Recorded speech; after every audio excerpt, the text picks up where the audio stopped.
इस विषय पर भी मैं कुछ बोल देना चाहता हूं। कर्मकांड किसे कहते हैं?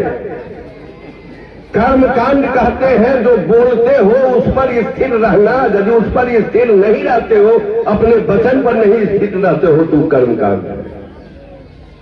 कर रहे हो, अब बात पर स्थिर नहीं है, उसी को कर्मकांड कहा जाता है। आपसे अधिक कर्मकांड करता है, अलग बात है। लेकिन वो यदि मूर्ति पूजता है तो आप भी मूर्ति पूजते हो, मूर्ति पर दक्षिणा चढ़ा करके पैसा लेते हो।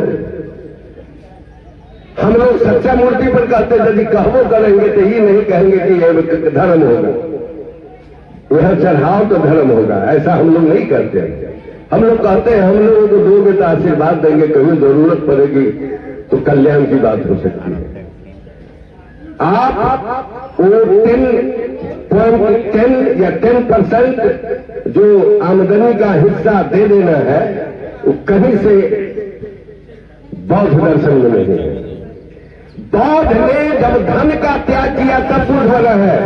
ध्यान दीजिए, जिसने राजसी पोशाक को छोड़ा है, जिसने राजगद्दी को छोड़ा है, जिसने पत्नी को छोड़ा है, जिसने सब कुछ को छोड़ा है, जिसने धन का त्याग किया है, जिसने ऐश का त्याग किया है, जिसने मौज का त्याग किया है, तब बुद्ध बना है। त्याग करने वाला बुद्ध बन सकता है, जो पड़ेगा फेरी में वो बुद्ध नहीं बन सकता। आप समझ लो। इसलिए मैं अंतर्मन से सदगुरु कबीर से तनिक भी एक,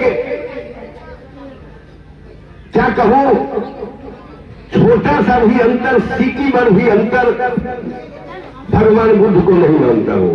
भगवान शब्द कहां से उत्पन्न हुआ, यह भी बात समझ लीजिए।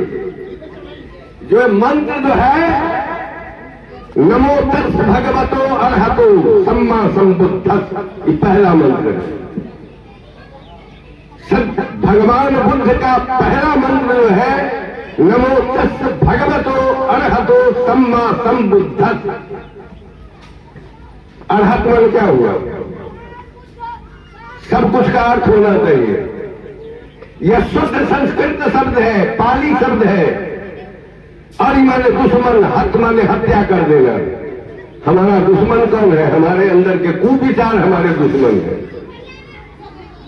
हमारे जो भगवत शब्द जो है, जो भगवत का अर्थ होता है सारे गुणों से संपन्न जो व्यक्तित्व है वह भगवत है।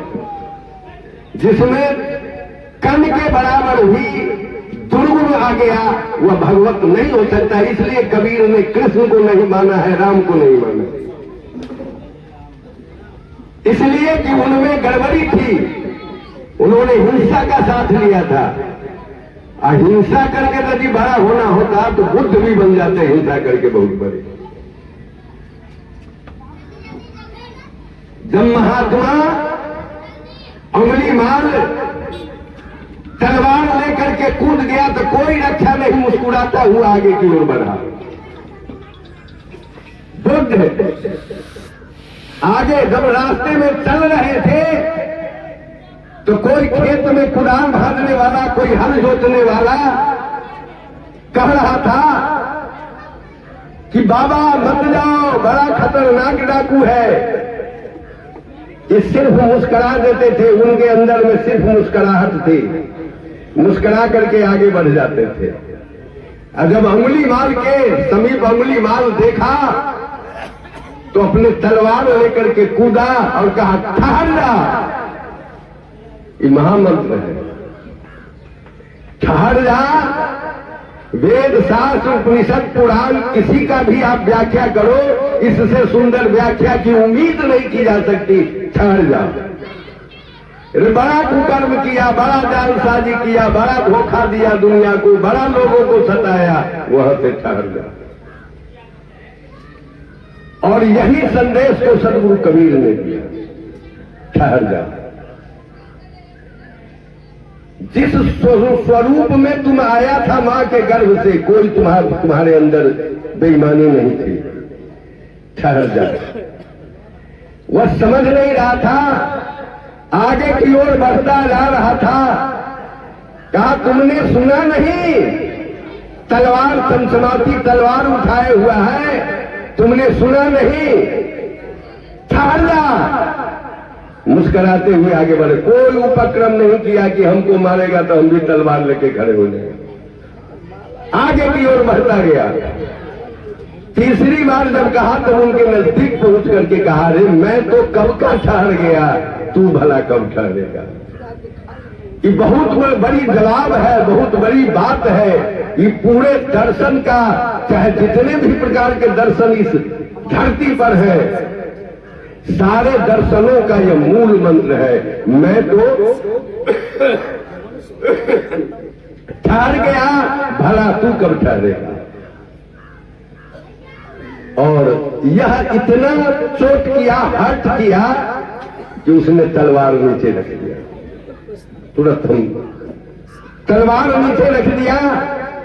और जब उसी के तलवार, इतने तीक्ष्ण तलवार थे कि उनके बाल को काट करके अपने झोले में से कखाए वस्त्र लेकर के पहना दिया और लेकर के विदा हो गया।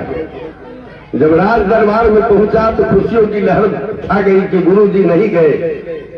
मालूम हुआ कि गुरुजी आ रहे। सबसे ऊंचा सिंहासन राजा ने लगाया गुरुजी के लिए, उससे छोटा सिंहासन लगाया उनके साथ के महात्मा के लिए। और वो महात्मा कौन था? अंगुलीमाल। उसने ड्रेस पहन लिया था। उसी समय ज्ञान हो गया, ज्ञानी हो गया, बुद्ध हो गया, तत्क्षण बुद्ध हो गया। और जब आया तो राजा बार बार उन्होंने विनय कर रहा है अंगुलीमाल से। वह नहीं समझता है अंगुलीमाल है। वह कहता है कि हे भगवान, आप नहीं होते तो हमारे गुरुजी नहीं बचते। आपने बड़ी कृपा की हम पर। आपने इनको समझा बुझा करके ले आया, नहीं तो राक्षस छोड़ने वाला इनको नहीं था। गुरुवर, क्या आपको अंगुलीमाल मिला है? कहा हाँ मिला। मिला? आपको छोड़ दिया? हाँ छोड़ दिया। तब तो फिर उपद्रव करेगा, आपका जाना बेकार हुआ कि नहीं? अब उपद्रव नहीं करा, वो मर गया। तो मुलाकात नहीं हुआ तो मरा कैसे? यही समझना है। तू कहाँ है? तो तुम्हारे बगल में बैठा हुआ है। सारे राजभवन में भगदड़ मच गई। इस शंका हुआ है कब किस पर तलवार टांग दे। हजारों की हजार हत्या करने वाला आज महात्मा बनकर के बैठा हुआ है। और जब भिक्षाटन का पात्र लेकर के चला है गांव में, गुरु जी का आदेश है कि तुम भिक्षाटन का पात्र लो और चलो गांव में भिक्षाटन करने। और जब जा रहा है भिक्षाटन करने तो लोगों को मालूम हो रहा है कि डकैतवा किसी के बेटा की हत्या किया था, किसी के पति की हत्या किया था, किसी के बाप की हत्या किया था, किसी के बाबा की हत्या किया था, किसी के दामाद की हत्या किया था, किसी के ससुर की हत्या किया था। सभी आंख पिजाए हुए हैं। सब गेट बंद करता है, सब गेट बंद करके अब भाग रहा है। लेकिन एक लड़का जो 3 दिन पहले उसका बाप मरा था, एक ईंट उठा करके उसके कपार पर मारा। और जब मारा, उसी की कहानी में कह रहा हूं, जब ईंट मारा है उसके मस्तक पर तो मुस्कुराते हुए पीछे की ओर देखा। अब मुस्कुरा दिया। अब मुस्कुरा जब दिया तो वो लड़का मैसेज डिलीवर कर रहा है सबको कि बाबा जी किसी को कुछ कहता नहीं है, मारने पर मुस्कुरा के ताक देख देता है। इसके अंदर हिंसक भाव नहीं है, इसके अंदर हत्या करने का भाव नहीं है, इसके अंदर सिर्फ प्यार बरसाने का भाव है, सिर्फ प्रेम बरसाने का भाव है। इसी में इसकी हत्या कर दो, किसी पर आक्षेप, किसी पर चढ़ाई नहीं करेगा। और मार पत्थर से उसको चूर चूर कर दिया। जब बुझ गया कि मर गया है तो वहां से वो रवाना हुआ, सब चला गया। गुरुवर देखा लेट हो रही है, बुद्ध चले कि हमारा बेटा अभी तक नहीं आया, भिक्षाटन करने के लिए गया। वह जब जाता है तो देखता है, क्या देखता है कि एक जगह रास्ते के किनारे पत्थरों की ढेर है, उससे खून की नाली बह रही है। समझ गया लोगों ने मार करके इसकी हत्या कर दी है। हटाता है और जब हटा देता है सारे पत्थर